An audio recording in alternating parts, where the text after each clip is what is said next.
It positions me to walk into a classroom and know what's happening, why it might be happening, speak with leaders about what happened prior to that inform that decision. When you see instructional choices being made, we have so much more context as to why that might be happening, and whether that's in light of new learning or whether that's maybe a previous pattern that's been happening that we're still working on developing. I know what those goals are for what teachers at what site, so the level of information and clarity I have, I didn't have anything close to this previously. And to have that in multiple subject areas, I feel great when I walk on middle school campuses. In every single middle school classroom in our district, every single teacher is using the curriculum, and they are using it with a modicum of integrity. We continue to develop that integrity work, but we are starting to see more sophisticated decision making that's taking place, where decisions that are being made in the past were about how do we make sure that students can access the curriculum, but really it was actually watering down and taking away grade level work for our students.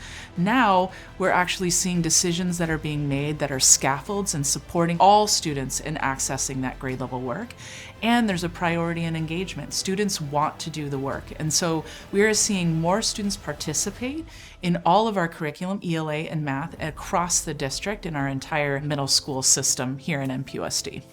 It was just eye-opening with the work we've been doing, is being able to go into a lesson and pinpoint exactly where teachers are. I'm working with the curriculums we've been working with. I can go directly in, I can pinpoint the exact standard, the exact learning strategy that they should be using at that time. And that's something that it would kind of be up in the air in the past. But now I have a better understanding of just exactly where teachers should be. So we work with them on a bi-weekly basis in meetings to think about how do we support and sustain the work across their district. So we look at trends and patterns of the data at the school level, and then support our district implementation teams of thinking about what action steps do the district teams need to put into play in their district, and not just at one specific school. So I've really appreciated the partnership and the collaboration for creating like a really strong foundation for the different processes for looking at our curricula, working with the people, using data to drive our decisions. Like it's kind of like a whole package for making sure that we're making the impact that we're looking for. We've really set up our classrooms and our PLCs to be successful when there is teacher turnover, because there is high rate of teacher turnover in our district.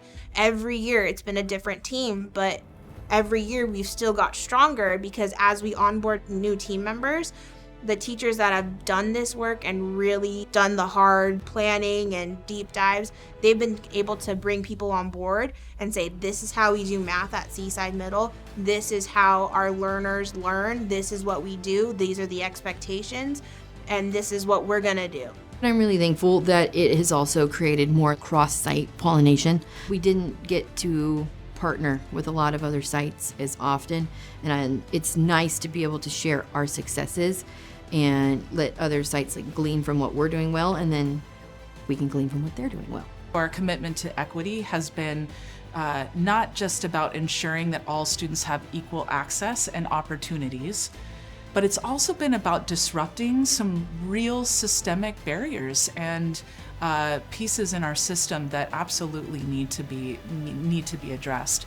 And so this work that we've been doing has not only been asking us to interrogate our systems, but interrogate our systems for equity and access.